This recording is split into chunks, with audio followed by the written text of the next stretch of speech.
Good evening, everyone. Today, my group, including Nicolas, Samantha, Karina, Valentina, and myself, Nikisa, will be discussing the ethical case analysis of Odebrecht. In accordance with the Oxford University Press, bribery is defined as the deceitful act of influencing another party with monetary compensation or valuable objects in exchange for favorable actions. Although various nations have attempted to eradicate corrupt practices amongst businesses through domestic legislation and global anti corruption schemes, bribery is the central ethical issue facing most countries. Moreover, the bribery of public officials and embezzlement has evolved into an unconscious standard in numerous developing countries such as Brazil. The following presentation explores the ethical dilemma of bribery through the context of the Odebrecht case study, emphasizing conflicting values, ethical decision making models, and future recommendations. Following, Valentina will touch on the company background. Thank you, Nikisa. Now we're going to start with the company background. In 1944, engineer Norberto Odebrecht established a small conglomerate company in his home country of Brazil. Soon, the family enterprise blossomed into Latin America's largest construction business, reporting over 40 billion American dollars at its peak.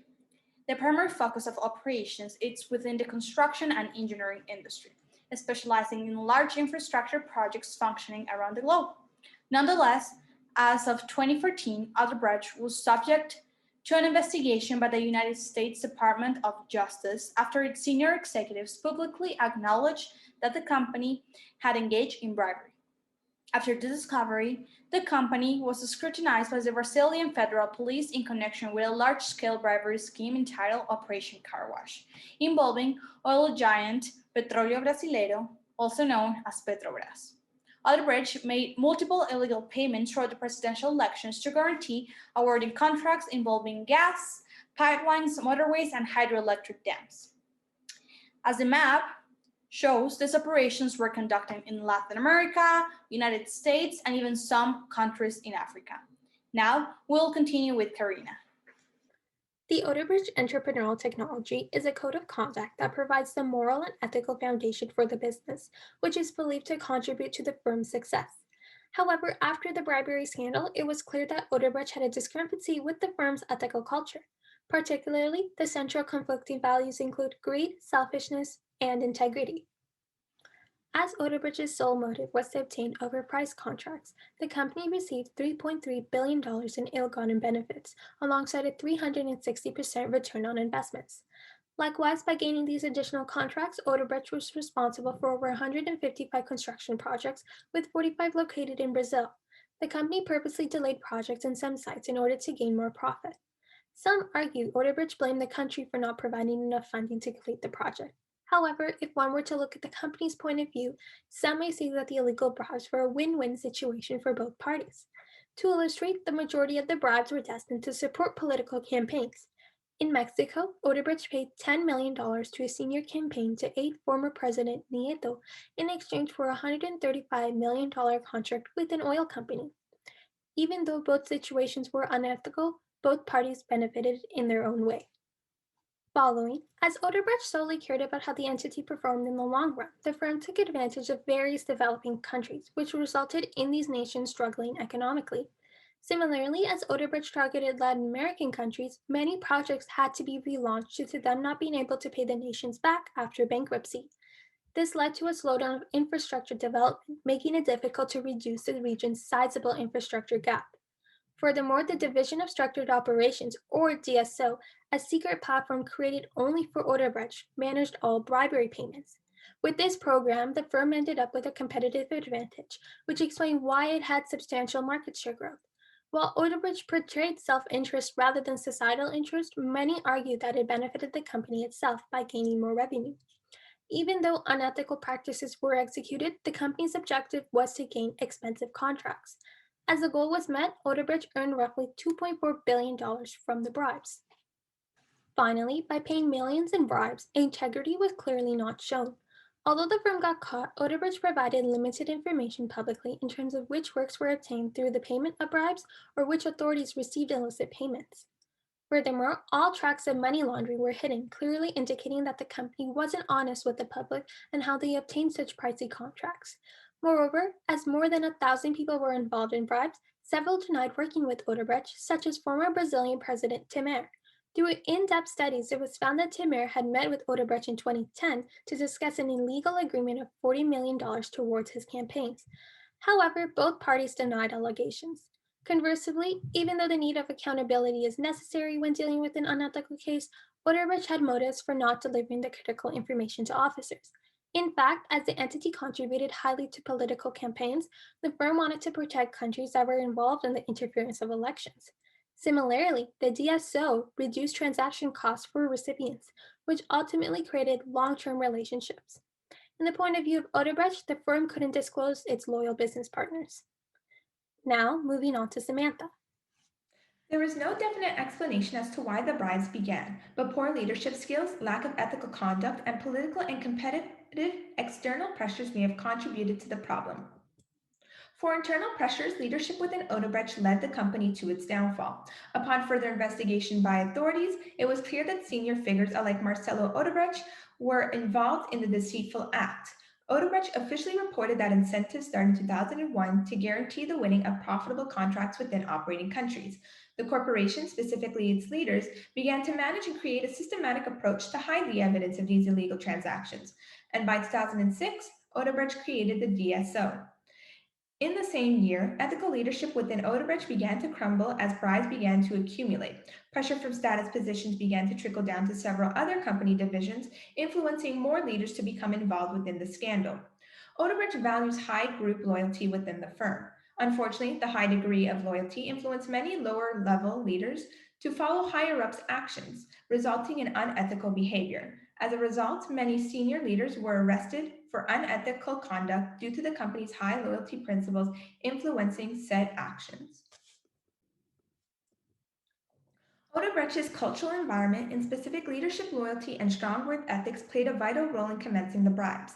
Due to the ongoing success of Odebrecht hiding all evidence of illegal transactions, leaders began to feel more confident with said business strategy. Furthermore, the method was implemented among senior leaders, meaning that lower level employees were not aware of Odebrecht's unethical actions. The benefit was seniors could deal with illegal payments at a leisurely pace without being suspected by others. In regard to environmental pressures, the factors were competition and landing promising contracts that would pay the company large sums of money. Odebrecht's ethical practices and laws reflect the Brazilian landscape. Nonetheless, corruption dilemmas are constantly plaguing Brazil's business sector due to weak laws and security. Furthermore, Brazil has enforced anti corruption acts, yet, due to the country's weak infrastructure, such acts do little to almost nothing in stopping companies from participating in corruptive business. In addition, corruption incidents within the Brazilian construction industry are frequent as the flow of contract opportunities and processes are complex, influencing a higher degree of corruption. Odebrecht's biggest mistake was not complying with the company's code of conducts and lack of compliance reinforcement. Moreover, payment methods and the accounts used for the bribes were under par with approval standards. For instance, approval was not required for payments made and received by third parties unrelated to Odebrecht. The lesson learned from the scandal is the importance of ethical conduct within the workspace, enforcing ethical behavior alongside increased security and surveillance of activities within the firm. Now, Nikisa will speak about the ethical theory analysis. Thank you so much, Samantha. Although under the rule of Marcelo Odebrecht, the company utilized an adaptation of the utilitarian perspective to ensure company survival alike employee livelihood, perhaps the key components of the EDM model yield a more valid analysis of the bribery scandal. Odebrecht's unethical actions clearly disobeyed the Brazilian anti-bribery law prohibiting offering or giving an undue advantage to a national or foreign public official, identically violating societal expectations of conducting business in a virtuous manner in order to ameliorate the nation's morale in its entirety. Moreover, in order to elaborate on the EDM model as an analytical tool, it is vital to highlight the affected parties, including the shareholders, civil society, and politicians. As a result of the corrupt Brazilian legal system, one could debate that bribery was a necessary practice for the CEO to fulfill his duty to provide for the 181,000 global employees and their families. In addition, through the implementation of bribery, the entity was able to attain a surplus of projects to increase shareholder value. In regard to the civil society, the executives at Odebrecht failed to recognize the general public's growing prejudice against its evil practices damaging share prices. Subsequently, Operation Car Wash gained international notoriety through various publications with a social outcry against the entity's corrupt practices. Equivalently, it is possible to argue that one of the primary beneficiaries involved the politicians who readily accepted campaign donations in return for facilitating contracts. Odebrecht falsely believed that in return for the corrupt relationship with politicians, the firm would be satisfying its responsibility to stakeholders alongside receiving federal protection for a duration of 15 years.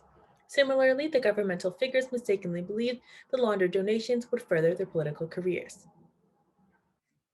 Predominantly, the unethical behavior of Odebrecht translated into an abundance of economic, legal, social, and reputational implications. In light of the investigation and the confession of multiple Odebrecht executives, the firm was fined a total of USD 2.6 billion. As a direct result of the scandal, the company's assets are rapidly drying up, leaving the firm in bankruptcy. Furthermore, a surplus of 100,000 employees were laid off, leaving many families in a difficult financial position. In addition to the varied legal fines and plea deals with Odebrecht executives, the CEO received a prison sentencing of 19 years. Lastly, Odebrecht, alongside employees, faced a magnitude of reputational damages with the negative exposure yielded by the scandal. Nonetheless, under the rule of new CEO Guidolin, Odebrecht incorporated a third-party moral program alongside a company name change to Novonor to bypass public disgrace. Undoubtedly, the scandal led to the loss of talent, perceived value, declining revenues, and loss of customers. Now passing it along to Valentina and Nicolas. Thank you, Nikisa. After analyzing the case, we will now continue with the recommendations that will help the Odebrecht Group, the company in this case study, transform into a company that values and prioritizes ethical behavior and development. We will now start with the cultural recommendation for the Odebrecht Group. So, as previously mentioned, the Odebrecht Group bribery and greed came from higher level executives. So a detailed revision of the mission, vision, mandate, and values statement should be conducted. These value codes determine the ethical position not only that the company functions by, but also what values and morals the company is guided by and demands from its employees. Therefore, it's really important that they conduct this. Also, they should incorporate an ethical development and training that will align and help with the company's principles and help establish an ongoing culture of ethical thinking. The Odebrecht Group has also taken some measures to correct this unethical behavior. One of these efforts is an ethics line, that is a confidential channel used to anonymously report misconduct. Employees need to understand their ethical responsibilities and compromise in order to be compelled to use this line. Therefore, an inclusion of an ethical responsibility description as part of the role responsibilities will also serve as a motivation for employees to be transparent and integral within their workspace. The implementation is also known as a moral responsibility that can be a praise, reward, or punishment for an act or omission in accordance with the corporate moral obligations of the company. Now, we'll talk about leadership recommendation. So the Odebrecht Group has taken several measures to improve the leadership of the company and create an ethical corporate culture. The first step was to appoint a board of directors, which includes a majority of independent directors drawn from the market. This brings a greater diversity to the board. Moreover, with the appointment of the new CEO, Luciano Nitrini Guidolin, who will replace Newton de Souza, the company will improve ethical leadership. Nonetheless, it is important to highlight that while Newton was in charge, he created a new governance model and also starting a business restructuring process. Although the company has strived to improve their ethical leadership, there is still space for improvement. An internal investigation to determine if other Odebrecht employees were involved or had knowledge of the unethical procedures taking place should be done, and these employees should be removed. Leaders also must be trained in ethical leadership and behavior. This will set an example for employees to follow and understand that no matter your level in the company, the ethical commitment and communication is essential and non-ethical behavior will not be tolerated. Finally, Odebrecht leaders must create a platform to consistently discuss and convey company's values and ethical concerns with employees. Not only this will inspire employees to act ethically, but will also build trust amongst employees, as well as provide leaders with the opportunity to understand how ethical practices are used on a day-to-day basis on all levels of the company. These are the leadership recommendations and cultural recommendations. Now Nicolas will explain further recommendations. Thank you. In addition to what has been mentioned, steps can be taken to further increase compliance throughout the company. Odebrecht has done well to develop a compliance program, providing a compliance policy and a code of conduct for their employees and any third-party suppliers. Furthermore, in response to a bribery scandal, the company went as far as to ban any and all types of political contributions. One method of improving its compliance program is by using frameworks provided through the ISO standard 37001, introduced by the International Organization for Standardization.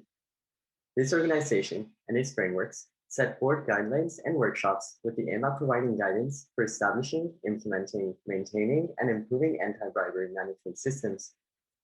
The ISO standard has the benefit of not focusing on one country's legal or regulatory regime. It instead outlines a set of practices that can be used by companies regardless of where they operate. It therefore would be beneficial to adopt the standard and also aim at getting certified with the ISO. Additionally, in order for Odebrecht to ensure consistent compliance, the company should implement supplementary ways to provide guidance to directors, employees, and business partners on complying with the company's program.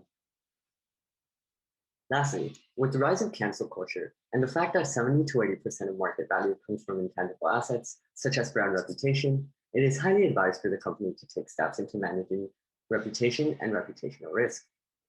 Having positive relationships with various stakeholders will reduce the dependency on any one specific group and help grow a positive reputation. An important focus should be put on analyzing what the media says because of the influence it has on stakeholders' opinions and expectations. Additionally, by implementing measurement tools such as strategic media intelligence, you can analyze media publications and have a better understanding of the reputation the company has. In order to achieve a good reputation, the company should aim at being on the public's radar above the awareness threshold. An important note is that when doing this, the company must have at least 25% of coverage be positive, with only 10% being negative and the rest neutral. By doing good in the communities of Odebrecht stakeholders, managers generate reputational gains, improving not only their media coverage, but also their ability to attract resources and enhance their performance. Although a reputational risk management program does not generate income, it does create high future potential growth and act as a safety net if in any unfortunate case, the company experiences bad press. Building a good reputation will ultimately benefit Odebrecht by having a greater ability to negotiate more attractive contracts with businesses and governments, to charge higher prices for its services, and attract a higher quality customer and employee base. To conclude, all factors considered, it is evident that although believed to be necessary for the livelihood of stakeholders, given the corrupt Brazilian business environment, the corrupt actions of Odebrecht were clearly immoral and against legal, social, and corporate policies. Nonetheless, the case study raises the larger issue of the lack of legal legislation and infrastructure supporting moral practices within the home nation of Brazil. With that being said, we pose the question, what do you believe the Brazilian government can do to eradicate corruption within the legal system? Thank you, and we look forward to answering your questions.